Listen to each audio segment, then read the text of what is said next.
as the BMP-1 can have as little as 6mm armored steel.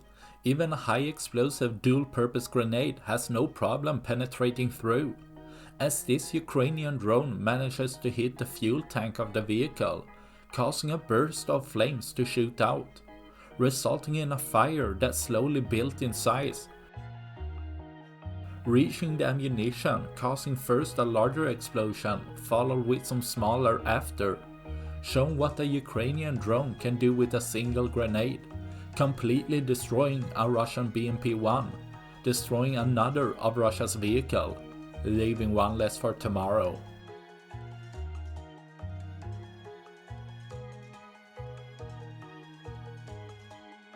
That's all I had for this video.